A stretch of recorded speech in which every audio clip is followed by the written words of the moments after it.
Assalamu alaikum wa rahmatullahi wa barakatuhu masu kallonmu da sauraronmu barkanmu da warhaka barkanmu kuma da sake saduwa da ku a wannan fili na musamman na tattaunawa da muke yi da shugaban kasa shugaban majalistar ceton kasa Brigadier General Abdourahame Tiani a fadarsa domin wato zuwa da tambayoyi na 'yan kasa saboda su samu amsa su samu natsuwa a cikin wannan sabuwar tahiya da kasar Niger take yi ta tabbatar da cikakken 'yancin kanta da cikakkiyar martaba a fuskar duniya. Mai girma shugaban kasa, assalamu alaikum. Alaikum salam wa rahmatullahi wa barakatuhu. Kamar yadda muka saba muna dan tattaro tambayoyi na 'yan kasa nan da can don mu zo mu kawo su a wurinku mu ji amsa ta bakinku kamar da Hausa ga cewa waka ga bakin mai ita ta daɗi saboda 'yan kasa su samu natsuwa a cikin wannan tahiya bisa ga rikiyar da suka yi muku yau watanni 6 a cikin wannan gugurmaya da kasar mu ke yi na tabbatar da cikakken 'yancinta. Sai ga shi cikin waɗannan watanni 6 an yi gugurmaya gaba ɗaya a nan cikin gida da ƙasashen waje da ƙungiyar sai da yawo hatta kai inda ma ƙasar Niger da Mali da Burkina suka ce kai bari mu raba gari dai da wannan ƙungiyar. Wai me ya zafi har ya kai inda aka ce to kawai a hita da cikin ƙungiyar ma a ya da ƙashi a huta da kuda. Bismillahir Rahmanir Rahim.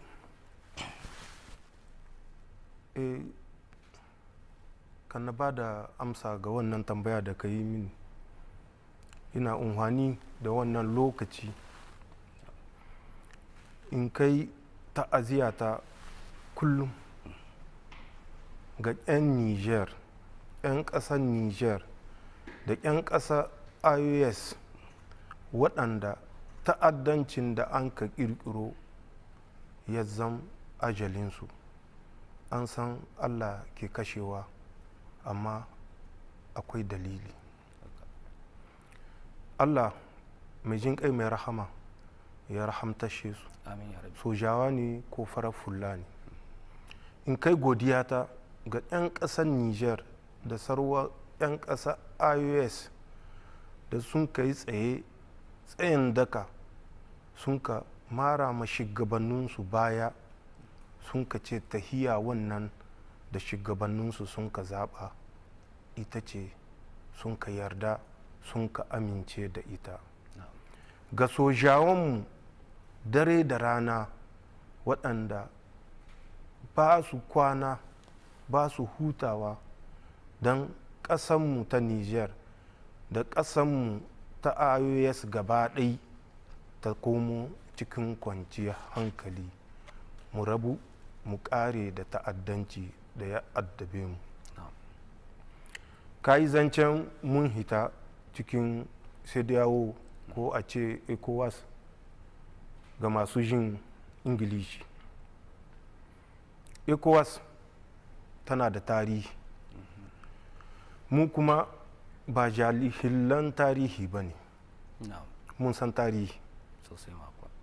Shekara dubaye da sun ka wuce mun san tarihin ƙasanmu. Mun san wa awwa wa annan wa a can shekara dubaye da sun ka wuce. ECOWAS cikin wata na Mayu 28 ga watan Mayu na shekara 1975 an ka ƙirƙiro ta. Wannan lokacin da ni gai 1975 ya kamata a tunatar da mutane. Najeriya tana da shekara 3 zuwa 4 da ta hito da cikin yakin basasa da ya yi wurki ya yi tsanani ƙasa babu ta tarun gushe tsakankanin 'yan biyafara da 'yan Najeriya. Wannan yakin wa an maharin shi a tarihance an ce Faransa ba a tarihance ba ne da gaskiya ne. gaske ne tabbas. De Gaulle da Fokar su sun ka kirkiro wannan. Kuma menene dalili? Mai Yakubu Gawan shine shugaban ƙasa wannan lokacin.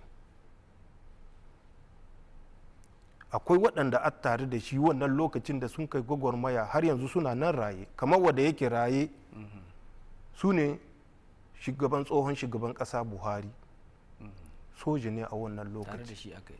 Tare da shi an kai. Tsohon shugaban ƙasa olusegun obasanjo tare da shi an kai, tare da waɗansu da an kai waɗanda allah ya rahamtashe su yau babu su, bale su gayi mi ya faru, dalilin mi an ka kafa sai da yawo.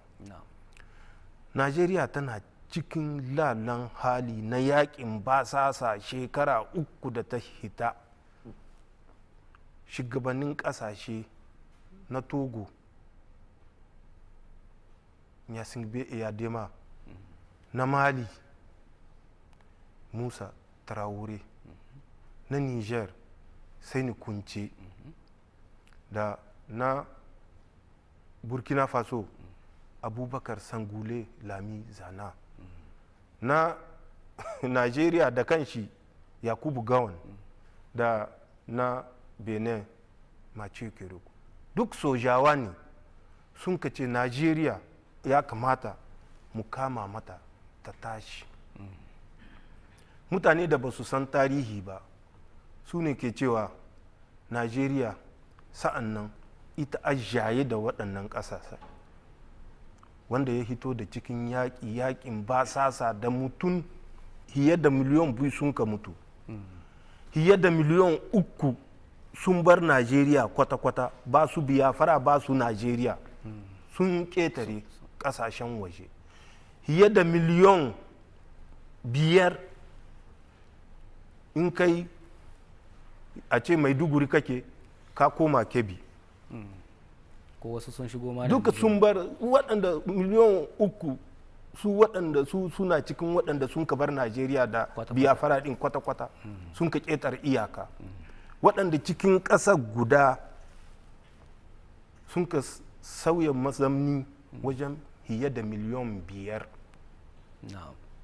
Wannan lokaci ana iya cewa jagora ne.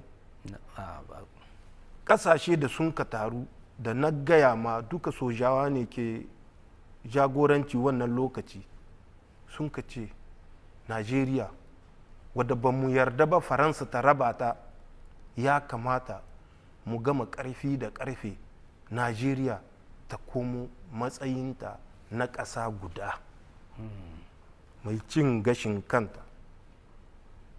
Yakubu Gowon yana raye ya san da haka an kai, shi an mahari da an kai sai da yawo ECOWAS. Mine ne gimshikinta? Gyara rayuwar 'yan ƙasa na cikin sai da yawo wannan ƙungiyar, rayuwar 'yan ƙasa, fatauci da bunƙasar da arzikin ƙasa ya tabbata, amma cikin darajar ta ƙasa. Kowace ƙasa da darajarta, kowace ƙasa ta ci gashin kanta cikin bunƙasa arziki na ƙasashen ECOWAS, na ƙasashen CEDEAO. Shi ne maharin da an kai CEDEAO, a kama ma juna, a gudu tare, a tsira tare.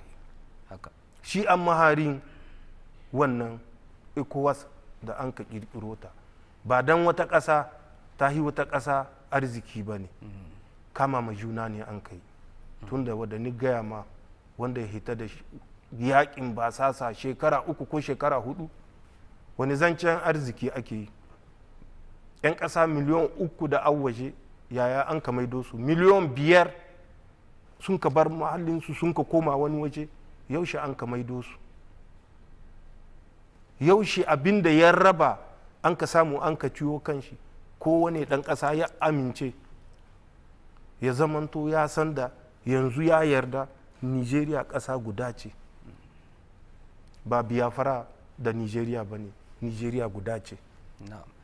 Cikin wannan halin an ka ƙirƙiro ECOWAS don jama'a, don bunƙasar da arziki, kyautata rayuwar 'yan ƙasa, ba raba kan 'yan ƙasa ba ko 'yan ƙasashe aminai.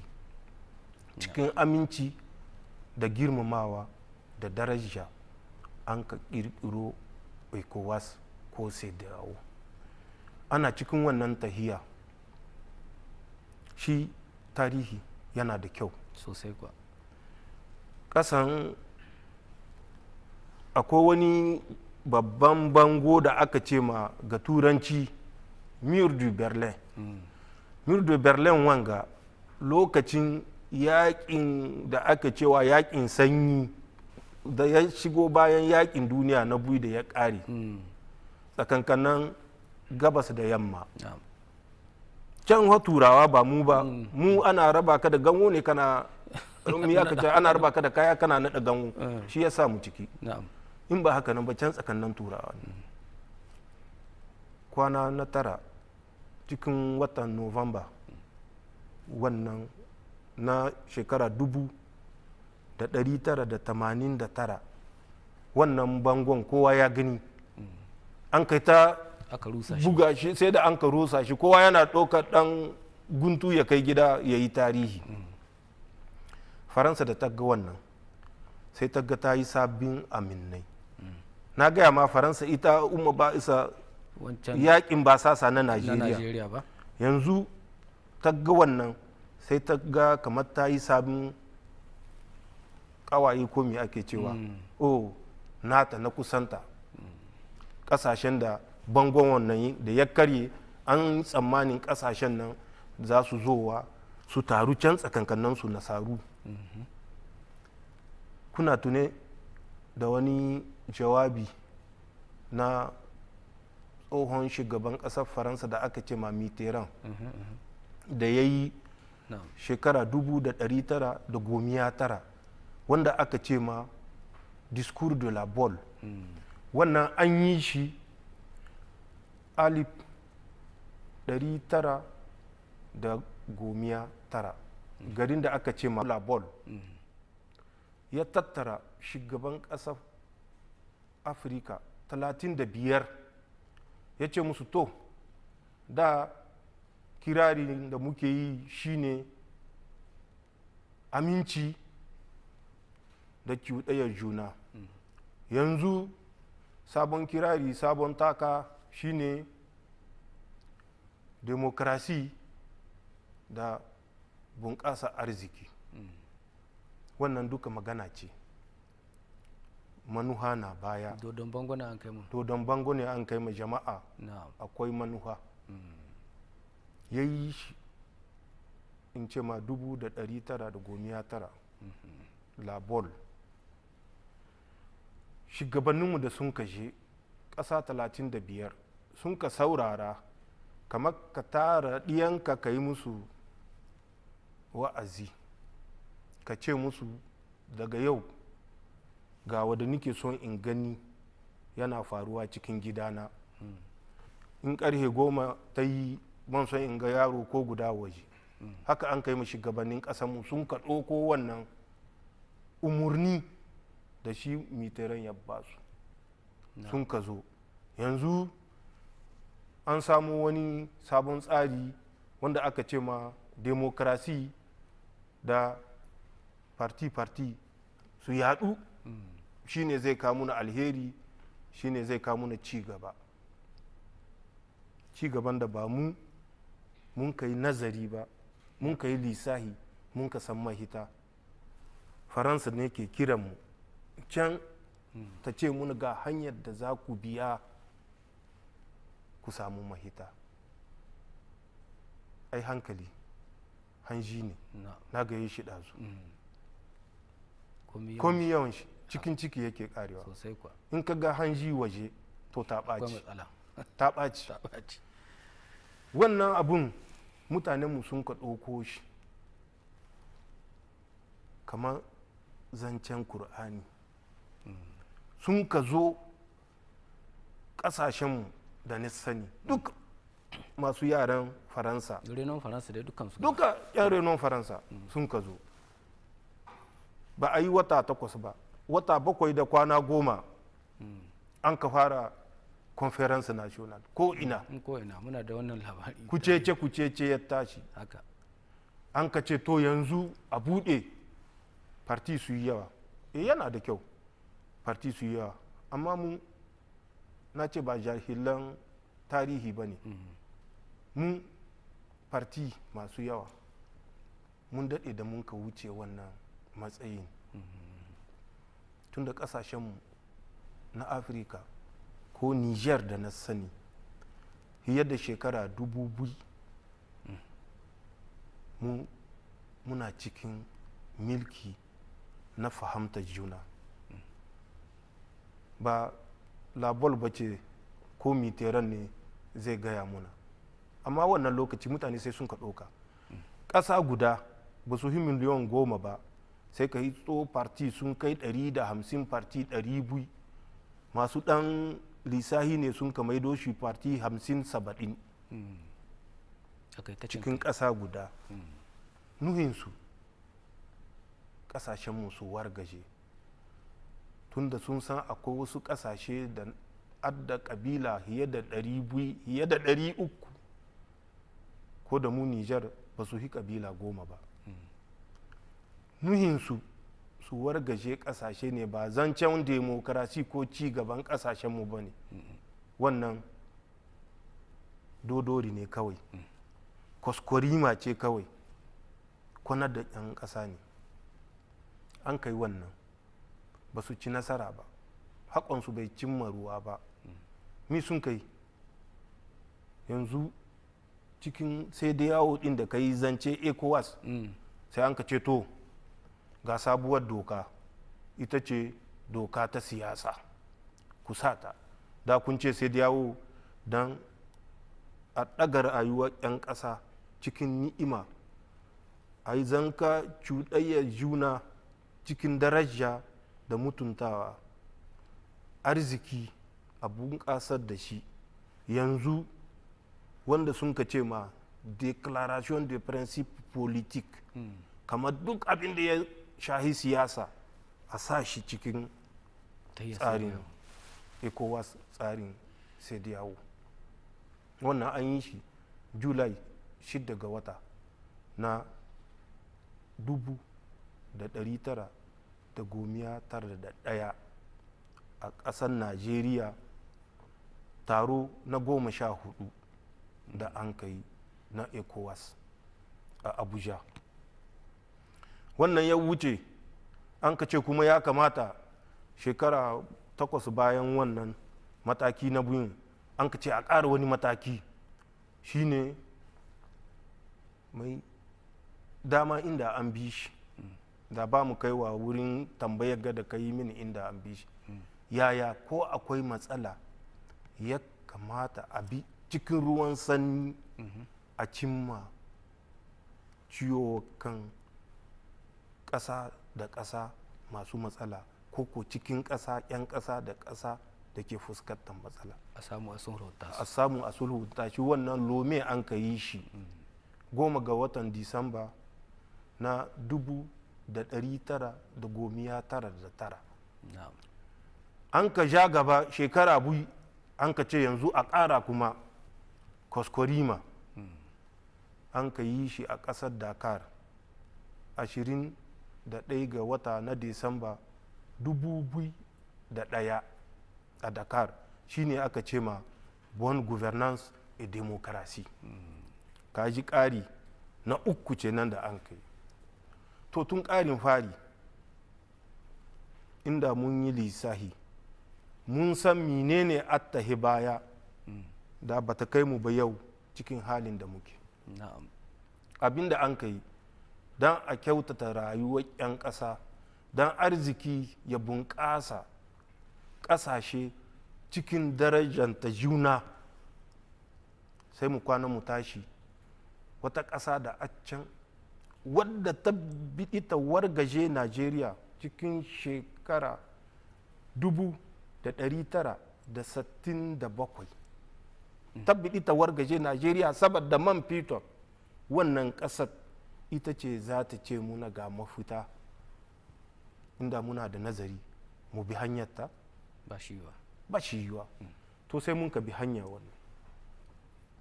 Kwana tashi kai dai in takaita ma, sai da ta zo gare mu.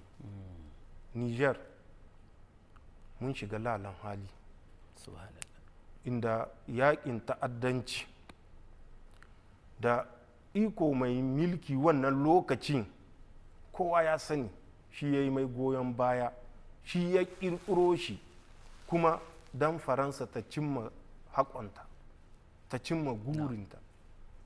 Hankalinmu ya tashi, mu bar kula da arzikinmu, su yi ta kwasa, su yi ta yasoso. Kai mai ceton rai kana tsaya ka yi tunani da wani arzikin ƙasa, ka gini rame ka hiddo wani abu, ko ka yi shi sai dai ka yi shi a sace ko a ɓoye, ba don unhwani ƙasa ba. Cikin wannan hali muke, mun ka ce wanga abu in ba a tsaida shi ba, wata rana makabta za mu lumshe ido mu haɗa rami, tunda ba gani muke yi ba. Mun ka ce to a tsaida, tunda mun lumshe idon ba mu ga kyawun makabta ba, mun buɗe ido mu tsaida wannan iko da ke biɗa ya runguje muna ƙasa saboda faransa ta cimma haƙonta. Mun ka tsaida, mun ka hambare wannan milki. Bayan mun hambare wannan milki, faransa ta tashi kamar kullum wadda ta saba, kamar malami ne da ƙyan aji, kuna da alƙalami da littahi ana gaya muku ga abin da za ku yi, ga abin da za ku yi. Shi faransa ta koma yi ma 'yan ecowas shugabanni na kasashen, shugabanni na kasashe ba 'yan ƙasa ba, tunda 'yan ƙasa su sun gane, shugabannin ma sun gane, to guri gare su. Shi ya sa abinda duk faransa ta ce kowa sai ya tashi, ba don 'yan ƙasa suke yin shi ba, don cin gashin kansu ne, don kyautar rayuwarsu kawai, rayuwarsu ta rayuwarsu. Kuma ina kaiwa ga wurin da zan kwatanta ma ka gane da haka nan ne. Ana ta bozagai, ana ta katsayyagwai, sai an kama Niger hari.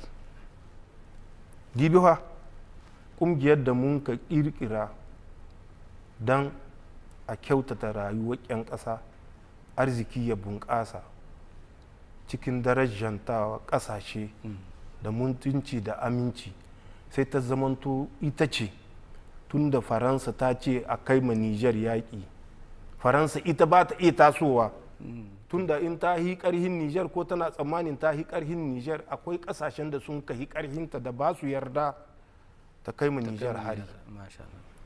Sai faransa ta bi ta wajensu, su kuma don su cimma nasu guri da baya, rijejeniya ce an ka yi da faransa, kuma za ka ganewa da rijejeniya ce an ka yi da faransa, sun kai ta biɗa su kamun hari. An ka ce ga mahari, bayan mun yi juyin mulki kwana 3 zuwa kwana 4 an ka taru Abuja, kana tune watan Julai 2023,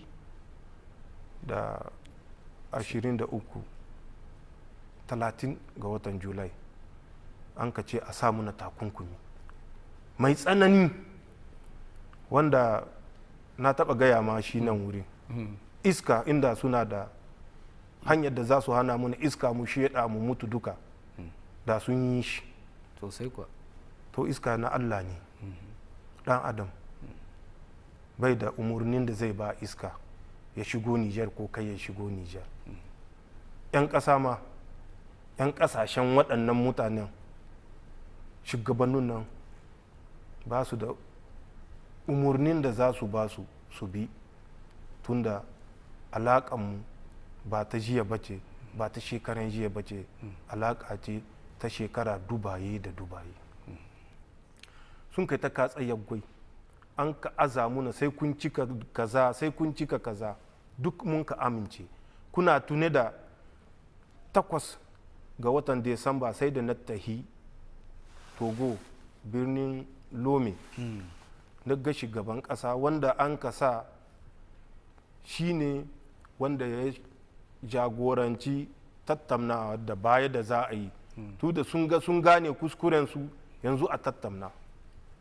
tattaunawa nan babu abin da ba su ce ba, mun ka amince. Na je na ce mishi ya je ya ce musu duk abin da sun ka ce mun amince, amma akwai abu guda da ba za mu yarda da shi ba, a ce mu saki bazum. Wannan ba za mu yarda da shi ba, tunda sakin bazum gare mu kamar mu daba ma kanmu yuka ne mu ce mu yi kirari. To in mun daba ma kanmu yuka ya tsaya gare mu, wannan ba komi ba ne, amma mu daba ma kanmu yuka don mu cuci 'yan ƙasa ba zai yiwuwa ba. Mun san da sakin shi mutum nawa a ƙasar waje da sun ka ce sun ƙirƙira gwamnatin ta'addanci ta waye, suna nan Najeriya, Abuja ta Najeriya, na cikin tsohon mutane ikon tsohon milki da mun ka juye. Kenan mun ka ce mushi wannan ka a sa shi cikin nazari. Mun san abin da ya sa mun ka ce haka, tunda kamar wata guda kan a yi wannan taro, Macron ya hito ya ce ba a hidda mu Niger takunkumi sai an saki bazum.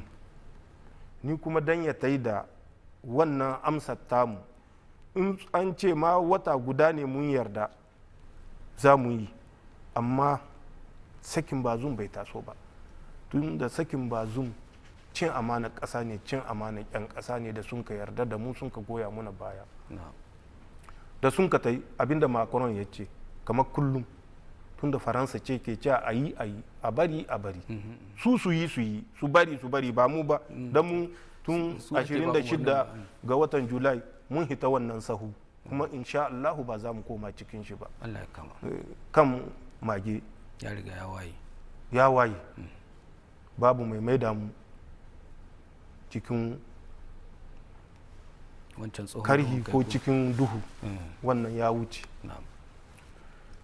Saboda shi mun ka ce ka a kai ga wannan umarnin na ce muna sai mun sake shi, komi muna iya sasanta ban da wannan. Don mun ji kishin ba kishin bane, tun da hitowa ya yi ya gayi a hili da an ka tai mi ya bado baya, mi ya biyo baya. Wannan ne na farko an ka ce muna su da sun ka gamu Najeriya 10 ga watan Disamba wannan na 2023, an ka ce ku saki bazum shine mataki na farko, in ba haka nan takunkumin nan yana nan sai illa masha Allah. Babu abinci, magani bai shigowa, wuta da ke alaƙa tsakankaninmu da Najeriya da tunkan ECOWAS a ƙirƙira ta muke da alaƙa wuta da Najeriya, sun ka kace kayansu. Ana kamuna barazanar yaƙi, mi ya yi sarwa. Mun kuma kasan muna da ƙungiya wadda mun ka ƙirƙiro 16 ga watan Septamba na shekara 2023, shekarar da ta wuce, wadda aka ce ma Alliance des États du Sahel, ƙawancen ƙasashen Sahel. Mun ka ce mutanen ga akwai dalili uku da ya sa dole sai mun raba tahiya da su. Dalili na farko shine tsaro, wanda ke yi ma barazanar kama yaƙi. An san abin da zai aihowa? Mun san 'yan ƙasanmu na Niger ko na Mali ko na Burkina Faso miliyon nawa za su mutuwa? Ba sani. Dibi ɗan ƙaramin tarihi wa cikin ƙasar Nijeriya kawai ne, yaƙin da ya yi shekara 3 hiyar da miliyon 2 sun ka mutu, ƙasa guda. Nawa za a kasha, miliyon nawa za a kasha cikin ƙasa 3? Mun ka ce wannan bai kamata ba mu bari 'yan ƙasanmu su kwana su tashi cikin barazana. Wannan shine mahari na farko, dalili na farko da mun ka gani, mun ka ce wannan kadai ya isa mu bar wagga kungiya da ke barazanar kamuna hari. Dalili na bui shine ma na ka tsaya a kan ka dan adam ka lisa haka gani wagga kungiya don muna cikinta an hana abinci ya shigo, an katse muna wuta, an hana magani ya hito, an hana kudinmu na Niger mu yi unhwani da shi mu bi hanyar da ya kamata mu bi, mu je mu sayo ma 'yan ƙasa abinci da magani da abin da duk zai kyautata rayuwarsu. An kame an kulle. Dalili na uku shine arzikin ƙasa ya taɓarɓare. Tun da ƙasashe in ba da Allah ya sa akwai ƙawancen ƙasashen Sahel ba da aminan arziki waɗanda sun ka gane da halin da muke ciki sun ka goya muna baya, da wani matsayi za ka dibin muke ciki, wani zancen arziki ne za a yi. Waɗannan dalilan duka mun ka ce to mu zo wadda mun kai ba don mu gurhanasar da ƙasanmu ba ne don Faransa ta ci gashin kanta. Mun ka ce ya kamata mu yi shawara da abokan ƙawacenmu na Sahel, wannan ƙungiya mu hita cikinta, mu ba ƙawacen da mun kai na Sahel ƙarhi don kyautata rayuwar 'yan ƙasanmu da kyautata rayuwar al'umma. Mun ka ga matakan da duk an ka bi don a yi maslaha ba a cin musu ba. Mun ka ce to mahita ita ce mu bar wannan kungiya, mu hita cikin kungiya mai aiki da umarnin kasashen waje ta musguna muna. Shi an maharin da mun ka hita, kuma mun hita sai illa masha Allah, babu zancen koma baya, sai abin da ya ci gaba insha Allah. Insha Allah, Allah ya kama muna. Amin su mu. Daga cikin wannan magana da na harkan sai da yawo, akwai 'yan ƙasa da dama da ke ta ganin cewa wannan hita da aka yi za ta iya haifar da sakamakon da bai da kyau, kamar abin da ya shahi shiga da hitar jama'a a cikin ƙasashen sai da yawo ko kadarorinsu na harkan kasuwanci, dukiya, ko kuma kamar 'yan ƙasarmu da ke cikin ƙasashen sai da yawo ana cewa za su samu matsala wurin zama, ko wani ma ya ce ma sai ka biɗi biza ko kayi kaza. Ya wannan al'amari yake, kun yi nazarin su duka kafin ku ɗauki wannan mataki ko kuma ya? To masha Allah, sai da yawo na gaya ma ƙasa nawa ne ke katsayyar gwai a zo a kamu na hari. Shugabannin ƙasa nawa ne duk cikin sai da yawon masu katsayyar gwai sai an kamu na hari don mun biɗi incin kanmu, mu tabbatar da incin kanmu. Ba su wuce hudu ba. Ba su wuce hudu ba. Da Bola Tinubu na Najeriya, Talon na Benin, ko da na ga ya sakkwato yanzu, Ouattara na Cote d'Ivoire, da Macky Sall na Senegal, ko da shi ma ya sassakato. Kuma duka waɗanga mutane akwai mahari, akwai dalili, amma al'ummarsu ai kowa ya shaida tana goyon bayan Niger, ba ta yarda ba a kama Niger hari. Jahilan tarihi ne ke cewa don mun hita cikin ECOWAS zai kawo kikas cikin zuwa da zowa na 'yan Niger zuwa Najeriya, na 'yan Niger zuwa Benin, na 'yan Niger zuwa sarwar ƙasashe. Fiye da shekara 2000 muke alaƙa da waɗannan ƙasashen. 2000 ba cikin watan Mayu 28 da 1975 ne ba mun ka fara alaƙa da ƙasashen nan na ECOWAS. 'Yan uwanmu nawa a Najeriya, 'yan uwanmu nawa a Benin, 'yan uwanmu nawa a Senegal, 'yan uwanmu nawa a Cote d'Ivoire. 'Yan uwanmu na Cote d'Ivoire nawa an nan, na Benin nawa an nan, na Senegal nawa an nan, na Najeriya nawa an nan. Ba su lisawa, ana cikin juna. Na ce ma mu ba jahilan tarihi ba ne, mun san tarihi. Afirka ƙasa 54. Duniya duka in ka ɗauke ta, yau an ce duniya ta zan ɗan gari guda, ɗan ƙoƙo guda, gari nawa 193 ko 4 ina ji. Duk in ka diba ko ina akwai 'yan ƙasar Niger, wadda akwai 'yan ƙasa na ECOWAS can ciki. Yaya suke suna rayuwarsu? Ai ba cikin ECOWAS suke ba. Ko duka Afirka cikin ECOWAS take? Duniya cikin ECOWAS take? Ka gani?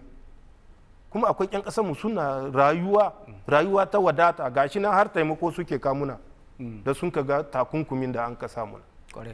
To, bakin da Allah ya buɗa ba wanda zai hana shi cin abinci. Gulɗa da ɗan uwanci da a tsakankaninmu da waɗannan ƙasashen za ta ci gaba, komi bai sauyawa. Zirga-zirgan da 'yan kasuwa ke yi zai ci gaba. In ka diba ECOWAS ɗin wace ƙasa ce gaya min ita wadda annan tana iya ci da 'yan ƙasar ta yau? Ba ko ɗaya. Shinkafa babu mai noman shinkafa da yake ci da kanshi ya ci da al'ummar shi. Duk cikin ƙasashen nan na ECOWAS kawo shinkafa, ɗan misali kaɗan shinkafa duka kawo ta muke yi, da ba da ƙasashen Afirka muke kawo ta ba.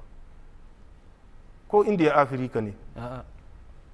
Indiya cikin Azi take, ƙasar duniya, Pakistan, Bangladesh, duka muna kawo shinkafa. Kuma kakkace Niger kawai, duka ƙasashen ga suna kawo shinkafa. Kenan tattalin arziki sai abin da ya ci gaba insha Allah. Siyasanmu ta wadata, ta daraja da ɗaukar ra'ayin 'yan ƙasa sai abin da ya bunƙasa. Gari da yawa maye bai cin kanshi. Haka shi amsar da zan baka. Mu ba jahilan tarihi ba ne, mun san tarihi, mun san abin da muke so, mun san abin da 'yan ƙasanmu suke so, shi ne mun kasa gaba. Mai girma shugaban ƙasa, ɗazu kun ɗan taɓo zancen shugaban ƙasar Benin da ya fara saddo kai, hamma ta kai inda yana nuna matakan da sai yawo ta ɗoka ba su dace ba kaza. Bisa ga wannan maganganun da ya fara yi, kuma yana ganin zai shiga gaba ma ya kira wasu shugabannin ƙasa a sake duba wannan lamarin. Idan aka duba kowane matsayi za ku iya ɗauka akan haka? To kasan na ce ma ko da ban shiga cikin bayani ba, shugabannin nan da ke katsayyar duka akwai dalili, akwai mahari, akwai gurin da suke son su cimma. In ka ɗauki Tinubu, sabon zaɓaɓɓen shugaban ƙasa na Najeriya ne. Tinubu dibin ya kai Faransa ita ta bashi iko, bai wakala ga Allah ba ya san 'yan Najeriya su sun ka bashi iko, kuma tsawon zaman ikon da zai yi 'yan Najeriya da Allah shi zai sawa tsawon ikon da zai yi in ya kyautata musu, ya kyautata ma rayuwarsu, ya daɗe cikin iko. Sai ya dibi, sai ya gallaza mu Niger, ya bi umarnin Faransa, sa'annan zai samu ya zamna cikin karagashi. In ka ɗauki Talon, ya yi wa'adi na bui, ka san wa'adin na bui ma ya kawo kucece. Wa'adi na uku yake son ya yi. Shi an maharin da duka ya shiga. Yanzu in ka taika diba Benin, wannan zancen da ya kai duka ce da shi. Kan mage ya waye ba zance ba ne, gaskiya ce. Benin daga iyakanmu da su da Najeriya ya kai W, ya kai Penjari can inda suke da iyaka da Togo, nan W na ce ma iyaka da mu da 'yan ƙasar Burkina. Duka Faransa suna da bazi cikin waɗannan jihohin. Bazi sun yi shidda na Faransa da ya jibge wurin, da ya jibge, kuma ya san mu kore su mun kai. Akwai waɗanda mun ka kora da nan kawai da sun ka kai bisa teku kewaya sun kai sun ka komo Benin, suna nan suna shiri Najeriya haka ka ɗauko ta tun daga lak sai ka zo Kebbi, faransa na nan tana zamnawa ciki. Ka ɗauka lak Chad, muna sani abin da ke ga faruwa. Faransa na ciki iyakanmu sai ta je ga Libi, suna nan suna biɗar su haƙa muna tashin hankali, mun san da wannan. Talon dibin ya kai faransa za ta kama mishi ya samu wa'adi na 3. Shi an maharin ba a yi kwana biyu ba ya dace iyaka. To shi Allah abinda bai bata ba bai ɓaci. Allah da zuciyar ɗan adam yake aiki. Allah ya san zuciyarmu hiya da mu ba mu da nuhi ko niyyar musguna ma wani. Talon don ya samu wa'adi na 3 ya kace muna iyaka, ya ce 'yan faransa su zo su zamna. Kana tune? Shiga nawa yana yi faransa? Tunubu shiga nawa yana yi faransa? Watara shiga nawa yana yi faransa? Shi ma watara ina zuwa gare shi. Ka ji maharin Talon wani katsayyar wanda yake yi da ya yi zaman yi, yanzu ne ya gane babu wani sarki sai Allah. In kana son ka gama lahiya da al'umma da ta baka amana ta zaɓe ka, ka yi aiki yadda al'umman nan da ta zaɓe ka ta koma ta ji ƙarfin gwiwa don ka riƙa amana ta zaɓe ka, ba cikin musguna ma 'yan uwa ba. Watara shi ma da ya shiga wannan duka zubin guda ne. Kana tune da ya yi manda na 3 ko? Da ya kawo kucece ko? Shi ma har kashe-kashe an kai. Har kashe-kashe an kai ko? Kana tune? Sosai. Na 4 ake so ko a jayo ɗan amsa shata a aza bisa karaga. Shi an maharin wannan furjin musar da suke yi, wannan idon ruruje, ban san in kuna ce haka nan ba, wannan idon ruruje da ake yi muna. To mu ba yara ba ne. Allah ya ba mu nazari, abinda ke cikin zuciyarka, nuhinka na mugunta, Allah zai ba mu sani mu san da shi kuma mu ɗauki matakai. Ya samu wa'adi na 4 ko ya samu wani ya jawo ya zamna, ba daga faransa ne zai hitowa ba, shi dibin shi da faransa ne. Allah zai sawa. Ni Allah ya ce sai ya yi sai ya yi. Sosai kuwa. Ni Allah ya ce sai ya jayo wanda zai sawa sai ya jayo wanda zai sawa. Amma ya dogara da Allah, ya dogara ga 'yan ƙasar shi ba ga faransa ba. Duk faransa abin da za ta sa ya yi zuwa ga ƙasar Niger, cuta mishi zai zama. Cuta ce za ta zama gare shi wadda ba zai cimma insha Allah nuhin shi ba. Makisal shi na 4 wa'adi na 2 ko ya yi, ya zo ƙarshe. Ya kamata watan ga da muke ciki a ta yi zaɓe ko 25 ga wata. Ina zancen yake ta kace me to kan aka ga wannan lokaci ai kaga ya ɗan kwanta. Da ya ga wa'adi na 3 nan ba zai samun shi ba, ba faransa goyon baya ba ko ta aza shi bisa kai ta yi kai shi ta ce ma 'yan ƙasar Senegal ku zaɓe shi.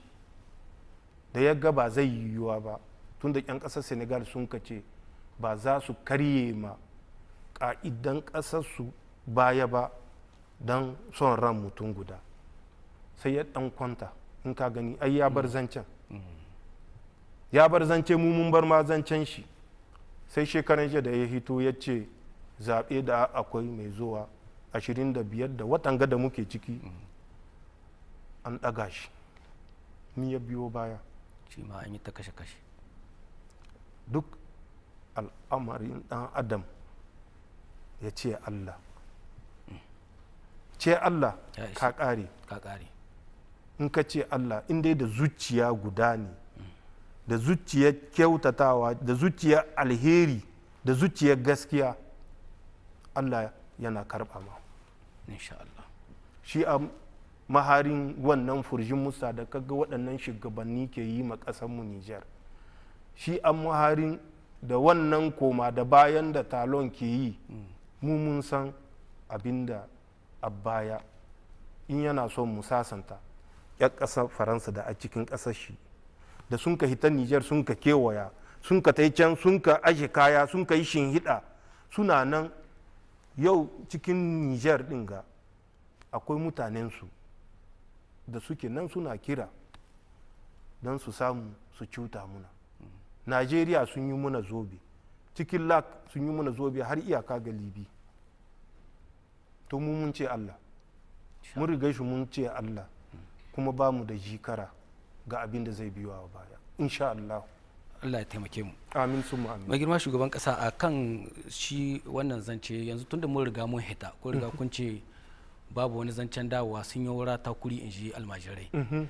To waɗanne irin hanyoyi wannan hita za ta iya buɗe muna a nan gaba na bunƙasar arziki, tattalin arziki, cuɗanyar juna da ma wace irin makoma ƙasashen sahel ɗin za su iya samu? Makoma ta alheri. Mene unhwanin zama cikin ƙungiyar da mai barazanar ta kama yaƙi? Babu unhwani. Mu ɗan adam ne, ɗan adam kuma Allah ya bashi sani, fusa'a da iya nazari ya san mahita. Mahita ta farko kasan wadda na gayi 16 ga watan Septemba 2023 mun yi kawance wanda aka ce ma na kasashen sahel. Kasashen sahel din nan mutane ne ke rena mu amma mu ba kan wallasa ba ce. Mun ji Tinubu ya hito ya ce mu wai kungiyar fatale ce. Subhanallah. Adibe ne adibi Tinubu. Allah na tuba wai kama da fatalwa saboda Allah to amma wannan duka cikin alherin Allah ne. Ƙasanmu Hausawa ke cewa ɗan cawar da kan rena shi ke tsone ma wuce tsonewa shi zai kwalkwale ma ijiya insha Allah. Mu mun san ba fatale ba ne kuma wannan ƙawancin da mun kai yana cikin mahita. Na farko mu kawo kwanciyar hankali ga ƙasashenmu na sahel. Na biyu mu sa tsari cikin yadda ya kamata a kiyaye da arzikin ƙasa da arzikin 'yan ƙasa. Na uku mu san yadda za mu bunƙasar da arzikin ƙasashenmu don 'yan ƙasa su unhwana ba don wata ƙasa can Faransa da ta yi shekara 107 tana gallaza muna tana kwashe arzikinmu tana kaiwa. Amma shi ma wannan insha Allahu biyar shi za ta yi. Banda wannan muna da tsari yadda za mu cin gashin kanmu cikin wasu hanyoyi da ban gayi yanzu. Amma tattalin arziki ya bunƙasa 'yan ƙasa su wadata duka yana cikin tsarinmu kuma ba tsari kawai ba ne na magana, tsari ne da kuna nan kuna gani ana ganin shi. Tun da kwanciyar hankali cikin ƙasashen alliance ya fara zowa, ban cewa ya zo, ya fara zowa. Tun da ƙasa duka babu ƙasar da za ta cewa tana cikin kwanciyar hankali 100%. Su ƙasashen turai masu zowa suna yi muna wa'azin demokarasiya da wani sanin ya kamata.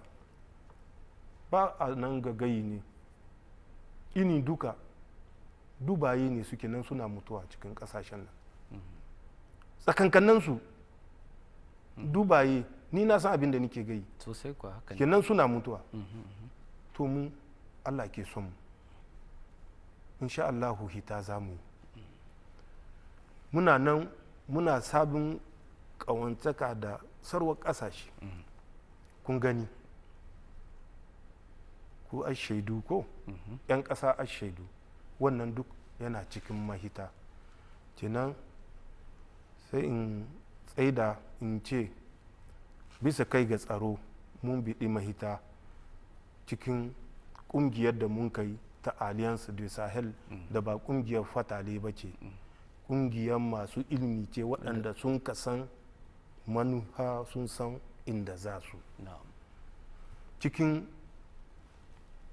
tsanewa da tattalin arzikin 'yan ƙasa ya zama arzikin 'yan ƙasa ba arzikin mutum guda ba da ke kwashewa ya sa aljihun shi da shi da iyalan shi, wannan shi ma matakai ne da kun gani, ku shaidu ne da muna nan muna ga ɗokarsu kuma muna ga cika su.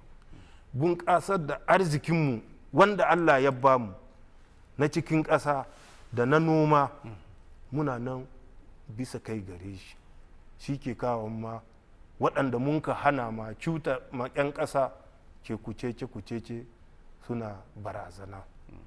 Na ƙarshe shi ne zuwa da zuwa na wajen kuɗi, shi ma insha Allahu yana cikin matakan da za mu biya ya zama mahita gare mu ƙungiyar ƙawance ta sahel.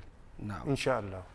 Kun kawo zancen kuɗi, akwai ita wannan ƙungiya ta ƙasashen yammacin afirka da ke kula da harkokin kuɗi da tattalin arziki ta iyomuwa, wacce tana cikin waɗanda sun kabi sahun na horon shi domin kakaba muna takunkumi, har ta kwace muna ma kwantotinmu na banki, ta ruhe muna kuɗi, ta yi kaza ta yi kaza. yan Niger na ta ganin cewa to in an hita da sai da yawo me yasa kuma ita aka kyale ta, muna da niyyar hita ko kuma yaya ne al'amarin yake? Komi lokaci gare. Na gaya ma baya na ce tun 1991 ya kamata mu hita cikin ECOWAS wannan, ba mu yi shi ba sai yanzu 28 ga watan Janairu ko na 2024 mun ka hita. Komi lokaci gare. Na gaya ma Faransa shekara 107 a ƙaramin lissahi take cuta muna.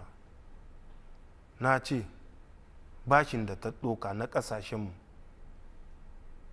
na shekara 107 wannan tun sawo ƙafarsu cikin ƙasashenmu da sun kai muna milkin mallaka har mu samu incin kanmu har zuwa ga yau 2024 da muke tattaunawa na shekara 65 wannan na incin kanmu zoke yanzu duk abin da ta sata wannan sai ta maido shi. In ta maido shi mu yi balas mu lisaha na shekara 42 da sun kai sarwa su ba mu wa'adin yaushe za su maido shi. Insha Allah sai sun maido duk abin da sun kaswata. Kuɗi, cikin kuɗi da an ka yi sefa wannan da kake gayi don a cuta ma 'yan ƙasa ne. Faransa in ta zo ta gini uranium ɗinmu in ta je ƙasar waje tana saidawa ba da sefa take saida shi ba, 'yan ƙasa su sani, na taɓa gayin shi da dolar ko euro take saida shi. Dolar ko euro wannan ƙarhin da ke gare su isa sai ta kawo ta kimshe cikin asusun ƙasarta a maida shi sefa da kake gayi da su sun ka ƙirƙiro ta dan su gallaza muna kullum muna ƙasa su je su ta da inji su ƙera abin da suke so su ƙera cikin kayan muha da sun ka ɗoka zinariya ce, uranium ne, petrol ne, icce ne, arziki duk da ka sani haka ne aka yi ciki. In sun kera waɗannan kuɗi na sefa da can ƙasar su ma in ka kai su babu mai amsa ma, can da ake yin su in ka kai su babu mai amsa masu. A cikin Faransa ne. Faransa ta yi da sefa wata ranka gani. Allah ya kai ka Faransa da sefa ko da ban san ba in mai yiwuwa ne wannan hanyar da mun ka bi. Abin zai yiwuwa yanzu. Bai yiwuwa.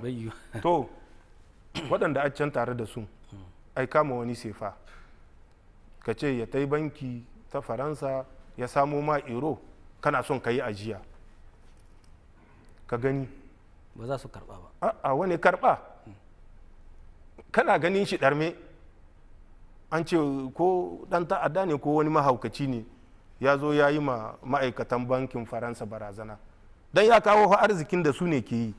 To kan mu shiga doguwar hira sai fa wannan in sun kera su sai su ce to tunda ku wayewo bai ishe ku ba ba ku san ciwon kanku ba, cikin sefa din nan kashi 75 cikin 100 sai mu aje muku sunan mu faransa. Da 25 ake aiko ma kasashenmu, yanzu ya kai kashi 50 ake aiko ma kasashenmu. Diba cikin kayanmu da an ka ɗoka an tahi an saida su wata ƙasa, an amso dolar, an amso euro, an zo an kimshe, an ta da inji ya ƙera kuɗin da ya ƙera nasu ne, amma ga sunanmu ne suke ƙera su, abinda suke so suke ƙerawa. In an ce kayanka miliyar 5 ne, sai cikin miliyar 5 ɗin nan yanzu sai a ce kuma kashi 75 da yanzu sun ɗan yi adalci, kashi 50 suke riƙewa. Mu da ba mu san ciwon kanmu ba sai a ba mu kashi 50 a ce to waɗannan ku ta yi ku sayi ma 'yan ƙasar ku abinci. Kenan in kan lisaha shekarun ga duka arzikin ƙasarmu da suke kwasa na ƙasa na waje, gyaɗa ce kake nomawa, gero ne kake nomawa, inda suna amfani da shi, masara ce inda suna amfani da ita. Mu ne ma mu noma ba ma sai da musu ne muke yi ba, saye ne muka yi gare su. In ka kalli sa tun da kuɗin suke kera su, takardun da suke kera kuɗi wannan itacen ina sun ka samu su, wani itace gare su. Duk itacen ƙasashen Afirka ne suke dacewa suna zuwa suna takarda wagga da kake gani, suna zowa suna kera kuɗi, suna sa musu zane, an ce sefa, wannan sefa ta kuce, mun rike kashi 50 mun baku kashi 50. Kenan in miliyar 5 ne an ka saida sai a baka miliyar 2.5 a rike miliyar 2.5 can wurin, tunda kai baka san ba yadda za ka tana da kuɗi ka sa su cikin hanyar kwarai, ka zo da waɗannan miliyar 2.5. ba ta ƙare ba, kamfani duka masu aiki na ina ne, na faransa ne. Waɗannan ma kashi 50 ɗin da an ka baka sai an biyo su an canye, sai an biyo wani, an biyo su masu cin su suna nan tare da mu, suna tare da 'yan Afirka, kamfanin su. In ba su sun ka ce ba su so ba, baka da izinin ka ba wani kasuwanci. In ba su sun ka ce ba su so ba, baka da izinin ka sai da arzikinka ga wani. Shine wani lokaci na ce ma da bai biyar da an ka samu na cikin kai, in ba mun walwale waɗannan da bai biyun ba ne, ba za mu ganin kyawun tahiyyarmu ba sosai kuwa. Don in taƙaida wannan zancen, harka kuɗi lokaci ne insha Allah, lokaci kuma in yayi babu mai hana shi. A sa ido a zuba a gani, masu aiki ƙwararri suna ga aiki, radda sakamako ya kai kowa zai ganin sakamako insha Allah. Allah ya kai mu. Amin summa amin.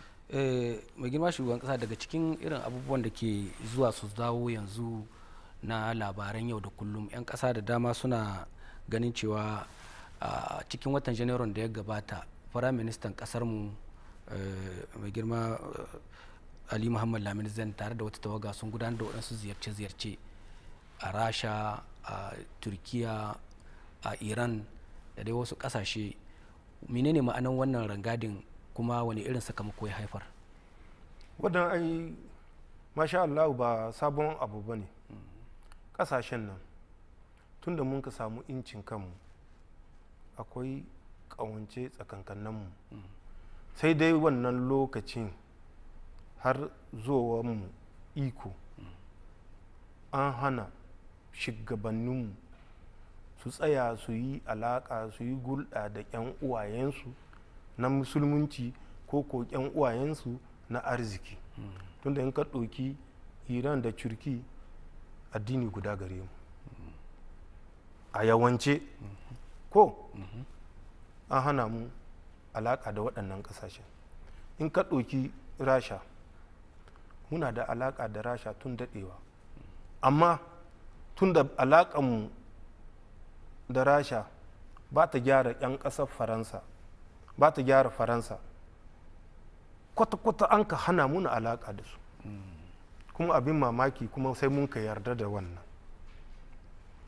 Yanzu ka ce mahita ko tun da mun hita ecowas ina mahita haka gari da yawa na ce ma maye bai cin kanshi. In wani ya juya ma baya, wani sai ya tarbe ka da idon rahama.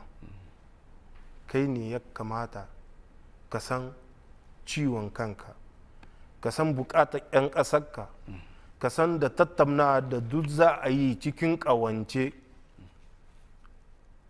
rabon 'yan ƙasarka kai ya shiga rami.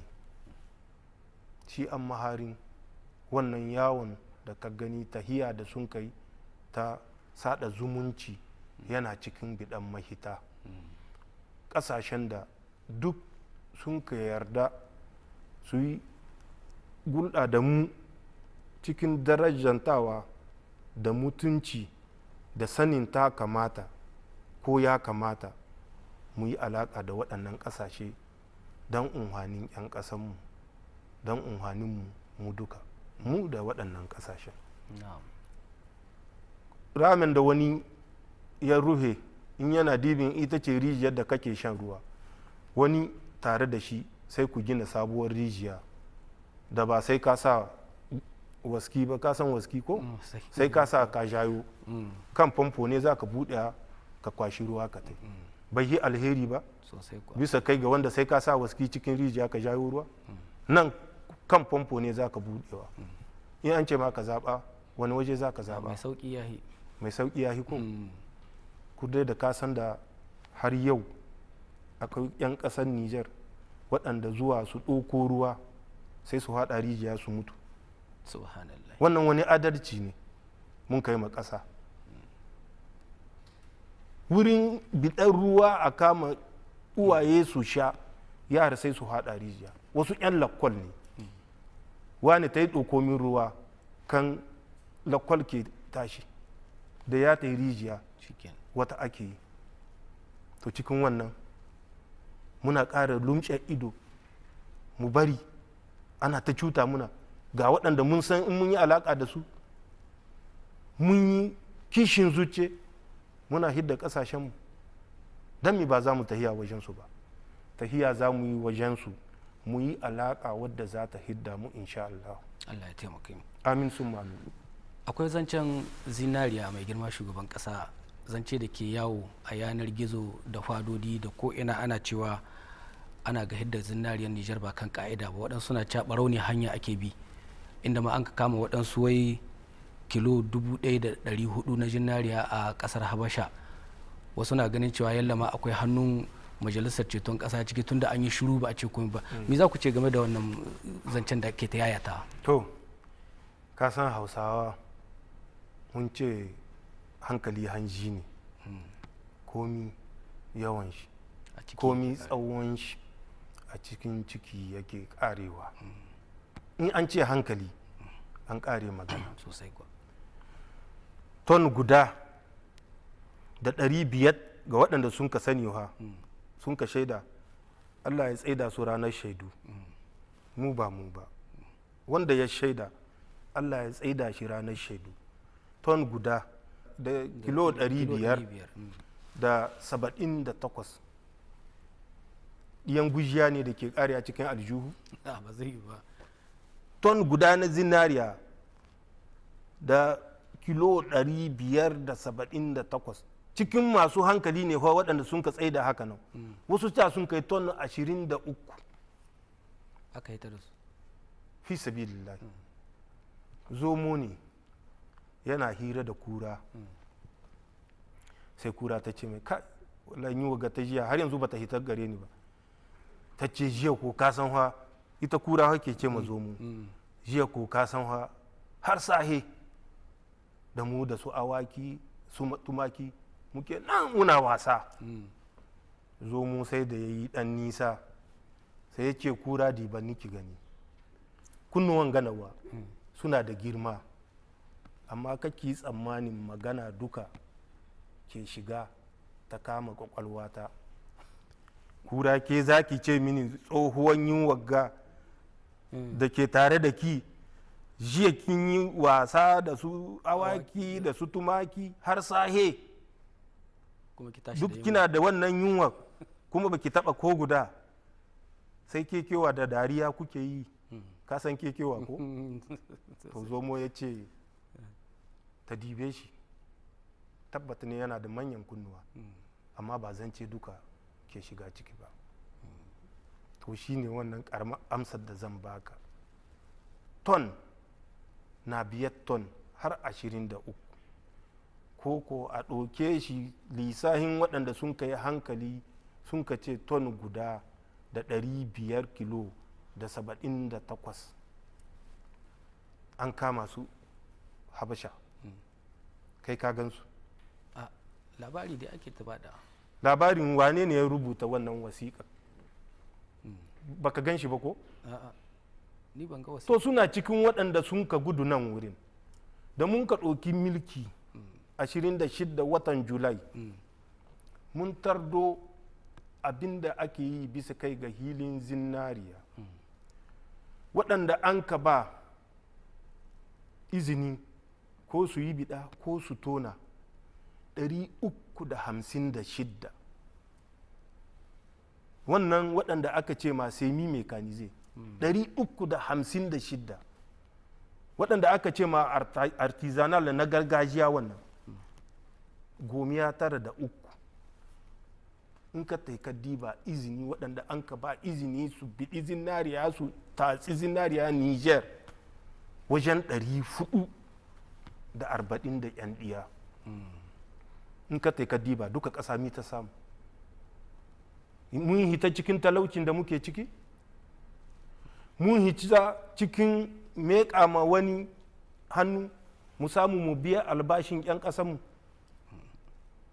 tun nan ka san akwai laushe cikin naɗi sosai mun ka ce to wannan a tsaida shi ba mu yarda ba arzikin ƙasanmu yana hita yana unhani 'yan ƙuraƙurai talakawan ƙasa suna cikin lalan hali suna cikin talauci ba ta yiwuwa a ci gaba da haka nan mun ka ce ka a ƙara ba da izini sai mun tantance mun gani wake hidda zinariya cikin ƙasarmu Niger mi ƙasa ke samu ko da bisa takardu akwai shi an ce kilo guda duka in za ka hita da shi ƙasar waje ya kamata ka ba ƙasa jika 240 cikin bisa kilo guda duka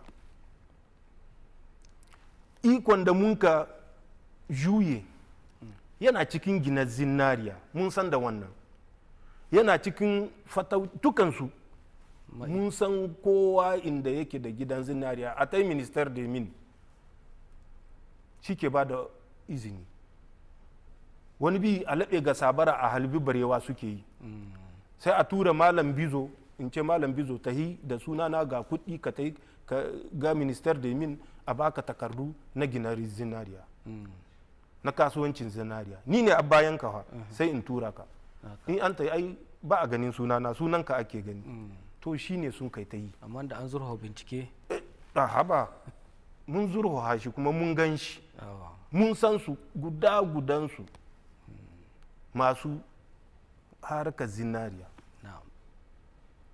su ne da mun ka tsaida sai sun ka hito sun ka ce wannan ya zancin mutunci don mi za mu tsaidawa masu kwangilar zinariya suna samun alhakinsu wani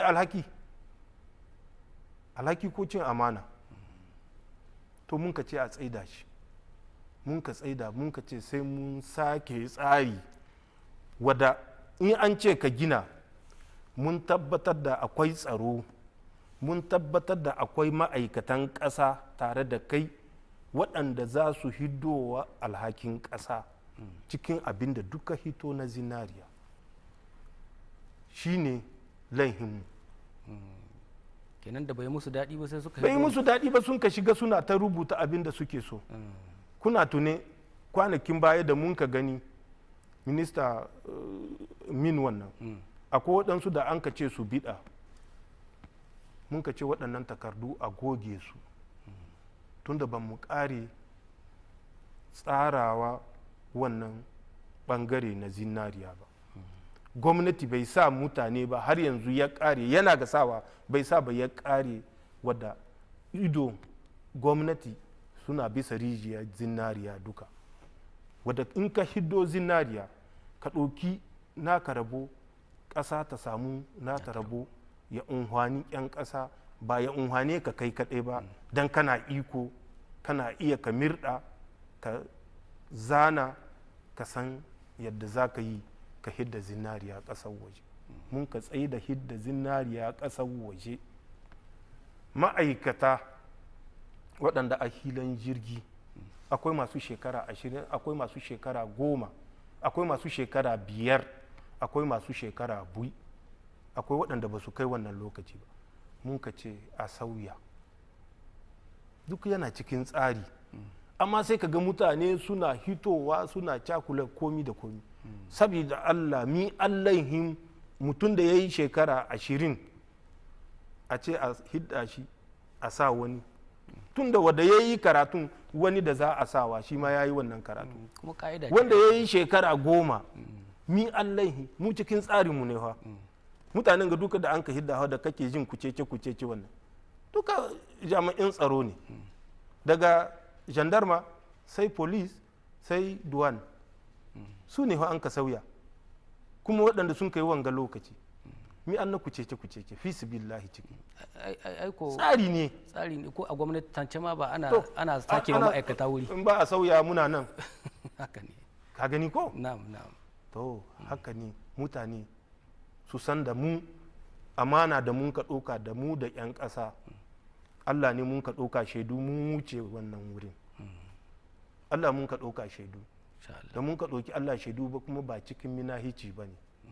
'Yan zinariya ai suna nan tare da jama'a, ƙungiya gare su wadda aka ce ma Association Nigerienne des Agréés de Exploitation et du Commerce de l'Or, suna nan 'yan ƙasa ne an san su, a taya tuntuɓe su. Muna da rijiyar zinariya ko wani cikin gwamnatinmu yana da rijiyar zinariya, amma su sun san cikin gwamnatin da mun ka hambare masu riyojin zinariya ba rijiya ba riyoji, tun daga nan cikin lifta ko gurma sai ka je arewan ƙasa tibarkat ko wani amzagar ko wani jado, duka suna da riyoji. Kai hiya da riyoji suna da kamfani inda ake tantancewa zinariya a maida ta 'yar sanda wannan da kake gani da nasaru ke ce lango da ya juye kan mutane. Mu kanmu daidai yake, zinariya ba ta juye muna kai ba. Alƙawalin da a tsakankaninmu da 'yan ƙasa fi sibilillahi shi ne zai iya juye muna kai, ba zinariya ba. Ba mu zo don zinariya ba, ba za mu tahiya don zinariya ba, ba mu bar abin faɗi baya ba na handama da babakere, ba za mu barin shi ba ga yanzu da mun kasa Allah ya zama muna shaidu. Mai girma shugaban kasa, mun zo ƙarshen wannan tattaunawa da ku a wannan karo, sai dai kasancewar irin yadda yanayi yake a halin yanzu na zamantakewar 'yan ƙasa da kuma irin yadda wasu sabbin barazanoni ke hitowa, wani kira gare ku zuwa ga 'yan ƙasa saboda a ƙara ƙwarin gwiwa dangance da kokowa da muke a kai? To ita kokowa, in ka ce kokowa ka ƙare komi. Kokowa ai baka kokowa kai kadai ko? In ka ce kokowa ko da abokin kokowa na aminci koko da wanda za ka kokowa minahiki maciuci da sai ka kada shi ka cimma guri. Shi ne kokowa. Kokowa da mun ka ɗauko Allah yana yi muna shaidu don kyautata rayuwar 'yan ƙasanmu Niger ne. Abin da duk sun ka jiya mahassada ba a ƙare su sai ƙasa ta naɗe. Ƙasashen da sun kai zaman handama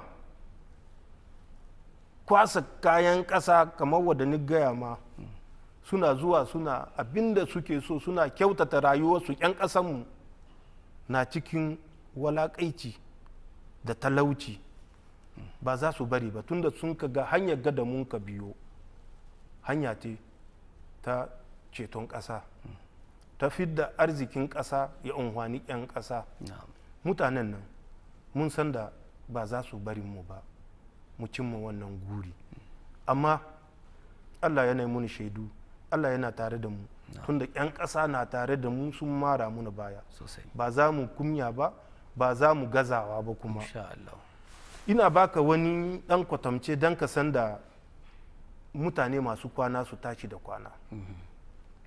Sa'ad da mun ka shiga cikin tsananin kucece-kucece wata na Augusta, ana cikin tsananin a kamuna hari. Faransa na katsayyagwai sai ta murkushe mu, ta maido bazum bisa kai ga karagashi, kowa ya gani. Cikinsu 'yan ƙasa Union European, wani shugaban ƙasa sun kai tattauna wadda aka ce ma video conference, kamar su bi ta na'ura suna magana. Guda ya buɗe baki ya ce ya kamata mutanen ga 'yan Niger a je wajensu a tattauna a san menene matsala, a samu mahita. Ka san Macron ya ce mishi? Ce mai yayi ya hidda bakin shi cikin wannan magana. Niger ba tashi bace, Niger tasu ce Faransa. To watan August na ce ma, ba boyayyen zance ba ne da shi, ni na san shugaban ƙasar wanda ya yi magana, na san kuma amsar da shi ya bashi a bayan jama'a, ko da ba haka ba ne kamar wadda muke zamne cikin na'ura suke magana, waɗanda aka ce ma video conference. Ya ce mishi Faransa ai ba tasu ba ce, Faransa mi aka ce Niger ba ta wannan ƙasar ba ce, Niger mallakar Faransa ce. Dibi kaskantawa. Faransa ko da ta je ta yi revolution wadda aka ce ma revolution juyin hali 1789, mu Niger mun yi iko iri ba Niger ba kai iyaka da annan mai kewaye mu, Niger ta kakin nan mu wadda ta yi shekara dubaye, mun yi iko har na ƙarshe ma wani Borno, wani Songoi sun wargaje wannan lokaci, su da sultana sun wargaje, har sultana Katsina kan ya zam Katsina tunda Katsina shine na ƙarshe, Gobir kan ya zam Gobir tunda shine na ƙarshe wurin da suke yanzu. Duka waɗannan sun yi milki sun ƙare, sa'annan ne Faransa ta san ya kamata su yi revolution su samu incin kansu. Faransa ce ke cewa wai Niger mallakarta ce, haka sai ta gayi, tunda mun ka gwada mata tana iya gayin haka nan. Inda tun daɗewa mun gwada mata ta yi muna milkin mallaka, amma da radda mun ka samu incin kanmu wannan milkin mallaka ya ƙare, arzikin ƙasanmu mu ne zai unhwana, da Faransa ba za ta gayin wannan zancen ba. Da Faransa na sanin mu ba mallakar ta bace, Niger ba mallakar Faransa bace, Niger mallakar Allah ce da 'yan Niger. Yau da ƙawancen da mun ka shiga 'yan AES, kowa ya kirshe zane, masu zane mai wando ya ɗar mazariya. 'yan Niger su san da babu koma baya, hanyar da mun ka bi ita ce mafita, hanya wannan babu wani a raba dama a raba hauni. Mai son rabawa ya koma faransa, bai da mazamni niger. Tunda duk sheri da cutar da za su kullawa 'yan ƙasa za su tono shi su gwada ma jama'a. Wannan shi nike son 'yan ƙasa su sani, sabuwar tahiya cikin ƙawance da ƙasashenmu na sahel da sarwar ƙasashe aminai, mu ba ta ƙarhi wannan ƙawantaka, wannan gulɗa ta tabbata da taimako da kariya Allah mu cimma gurin haƙonmu. Wannan shine muke kira ga 'yan ƙasa. Ko kuwa ba ta ƙare ba, faransa tana nan tana son ta yi muna zobe. Suna cikin benin, suna cikin nigeria, suna cikin lakachad, sun ka gewayo har iyaka gare mu ta libi, duk sun kewaye mu. Amma da rai da Allah ba za su cimma nasara ba, kuma duk wanda ya yi musu goyon baya don ya cimma wani nuhi, in Allah ya yarda sai ya yi kunya. Shi nike son 'yan ƙasa su sani. Tuma da Allah ya taimake mu, Allah ya kiyashe mu da dukkanin sharrin waɗannan masu sharri na duniya ga baki ɗaya, nan cikin gida da na ƙetare. Masu kallon mu da sauraron mu, anan muka kawo ƙarshen wannan tattaunawa ta musamman da mai girma shugaban ƙasa, shugaban majalisar ceton ƙasa, Brigadier Janar Abdourahame Tiani. Kamar yadda kuka ji ire-iren tambayoyin da ke yawo da kuma amsoshin da shugaban ƙasa ya bada, muna fatan dukkanin waɗannan bayanan za su yi tasiri a hankulan 'yan Niger, kuma waɗanda suke na riko za a yi riko da su, a yi aiki da su saboda mu gudu tare, mu tsira tare, kuma ƙasar mu ta samu cikakken 'yanci na tabbat har abadin abada. Assalamu alaikum.